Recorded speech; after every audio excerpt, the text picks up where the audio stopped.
제 7장.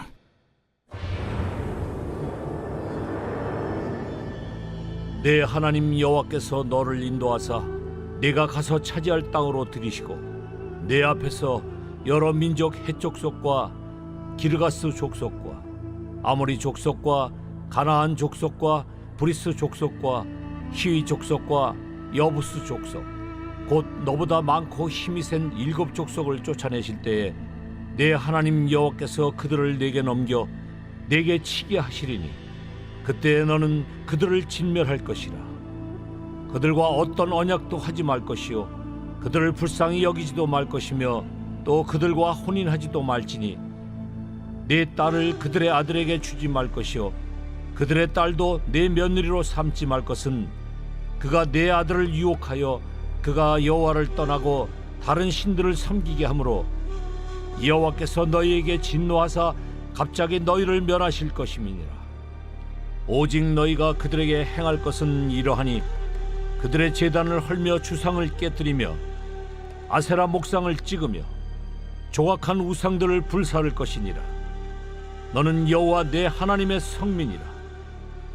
내 하나님 여호와께서 지상 만민 중에서 너를 자기 기업의 백성으로 택하셨나니 여호와께서 너희를 기뻐하시고 너희를 택하심은 너희가 다른 민족보다 수요가 많기 때문이 아니니라. 너희는 오히려 모든 민족 중에 가장 적으니라. 여호와께서 다만 너희를 사랑하심으로 말미암아 또는 너희의 조상들에게 하신 맹세를 지키려 하심으로 말미암아 자기의 권능의 손으로 너희를 인도하여 내시되 너희를 그 종되었던 집에서 애굽 왕 바로의 손에서 속량하셨나니 그런즉 너는 알라. 오직 내 하나님 여호와는 하나님이시요 신실하신 하나님이시라. 그를 사랑하고 그의 계명을 지키는 자에게는 천대까지 그의 언약을 이행하시며 인애를 베푸시되 그를 미워하는 자에게는 당장에 보응하여 멸하시나니 여호와는 자기를 미워하는 자에게 지체하지 아니하시고 당장에 그에게 보응하시느니라. 그런즉 너는 오늘 내가 네게 명하는 명령과 규례와 법도를 지켜 행할지니라.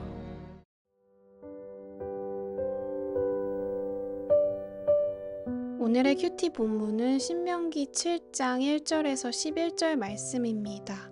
큐티인 책을 보시면 첫 번째 문단의 소제목이 진멸하라이지요. 이스라엘 백성이 가나안 땅에 발을 들여놓기도 전부터 하나님은 모세를 통해 몇 번이나 강조하십니다. 진멸하라, 쫓아내라, 뿌리를 뽑아라. 그런데 말씀을 자세히 살펴보면 정작 그 모든 일을 시작하시고 진행하시고 가능케 하시는 분은 하나님이시라는 것을 알 수 있습니다. 1절부터 보시면요. 하나님이 인도하셨지요. 차지할 땅으로 들이실 것입니다. 수도 많고 힘이 센 7 족속, 이스라엘이 전력을 다해도 적수가 되지 않는 이들을 다 쫓아내어 이스라엘에게 넘기실 것이고 승리하게 하실 것이라고 말씀하세요. 신실하신 하나님이 시작하셨고 이루어 가시고 계시며 결국 이루실 것입니다. 6절은 이렇게 말합니다. 너는 여호와 내 하나님의 성민이라. 하나님 여호와께서 지상 만민 중에 너를 자기 기업의 백성으로 택하셨기 때문에 하나님께서 이스라엘을 거룩한 백성, 하나님이 구별하여 선택한 백성으로 삼으셨기 때문에 이 모든 일들을 허락하신다는 겁니다. 그리고 그 이유에 대해 덧붙여 이렇게 말씀하시는 거예요. 여호와께서 너희를 기뻐하시고 택하심은 너희가 다른 민족보다 수요가 많기 때문이 아니니라. 수가 많아서도 아니고 능력이 뛰어나서도 아니고 자격이나 이유가 있어서도 아닙니다. 오히려 모든 민족 중에 가장 작고 약했기 때문이라는 것이죠.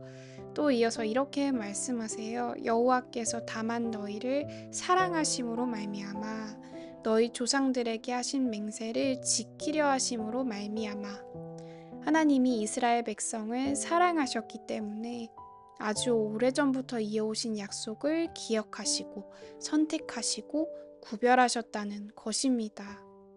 그리고 명령하시는 것이 가나안 땅의 원주민들을 진멸하라는 겁니다. 이 명령이요, 일면 비인격적이고 잔혹하게 느껴질 수도 있겠어요.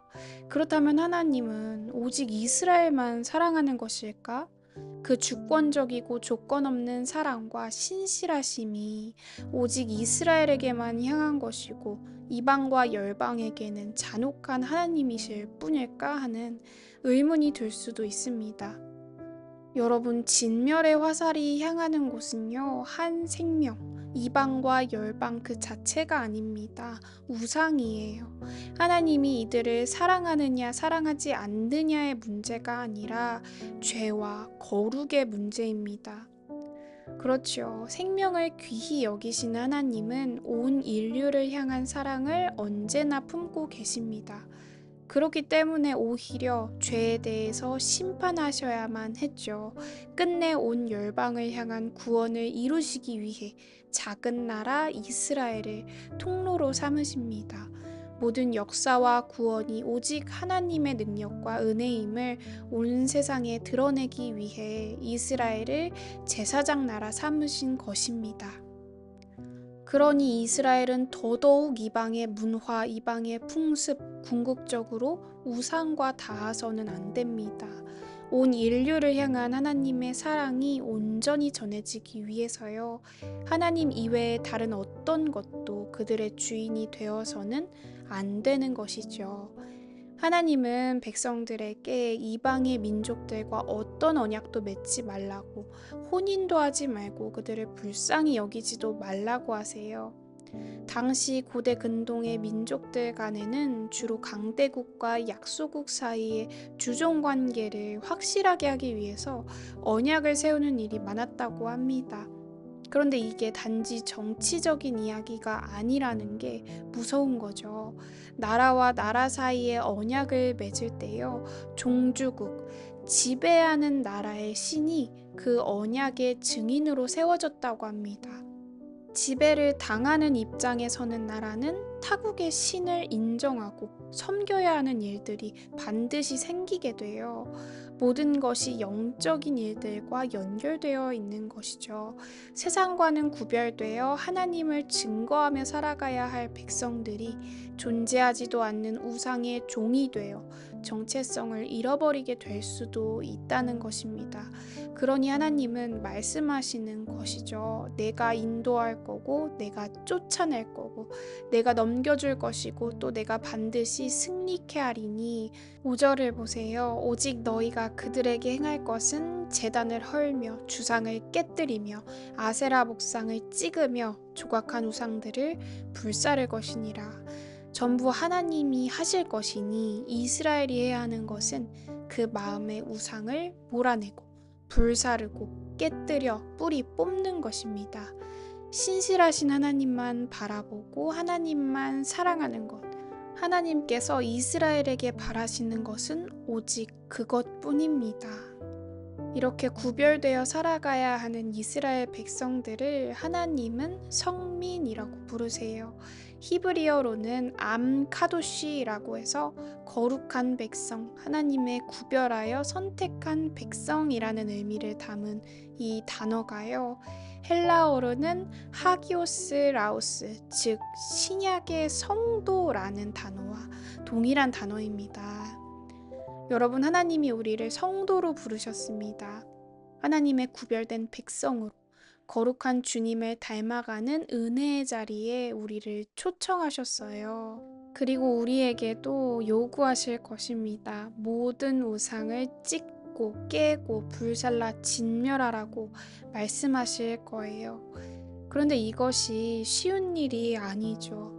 내 마음속 우상을 뿌리 뽑는 것, 세상에 살면서 세상에 집중하지 않는 것, 죄와 싸워 승리하는 모든 것이 우리에겐 어려운 일입니다. 그러나 여러분, 기억하시기 바랍니다. 하나님께서 이스라엘을 우상이 가득했던 애굽의 왕 바로의 손에서 속량하신 것처럼요. 예수 그리스도께서 당신의 백성, 사랑하는 성도, 내 아들과 딸들을 위해 십자가에 달려 속량하셨습니다. 이미 승리하셨습니다. 눈동자같이 지키시며 종노릇하던 우리를 참 자유로, 평안으로, 온전한 샬롬으로 이끌어 가실 것입니다. 이 모든 것들을 이루어 가실 신실하신 하나님을 신뢰하며 마음속 모든 우상을 진멸하고 하나님과의 깊은 사랑의 관계 속에 살아가시는 저와 너나들이 온 성도님들 되시길 소망합니다. 예수 그리스도께서 전면에서 싸워 주실 것입니다. 결코 패배하지 않는 싸움에 사랑으로 함께 하실 것입니다. 그러니 오늘 하루 그 은혜를 깊이 누리시며 구별되어 신실하신 하나님의 영광을 드러내는 너나들이 온 성도님들 다 되시길 주님의 이름으로 축복합니다. 기도하겠습니다. 우리를 거룩한 백성 삼아 주시고 은혜로 속량하여 주신 하나님의 사랑을 기억합니다. 사랑의 관계로 불러주셨는데 우리의 시선이 하나님께 온전히 향하지 못할 때가 있음을 또한 고백합니다. 진멸하라 말씀하신 대로, 거룩하라 하신 명령대로 주님, 우리가 오직 주님만 바라보는 싸움을 결단하오니 앞서 싸워주시는 하나님을 더욱 알게 하시고 전부를 내어드리며 의탁하는 하나님의 성민, 성도로 살아갈 수 있도록 도와주시옵소서. 감사를 드리며 예수님의 이름으로 기도합니다. 아멘.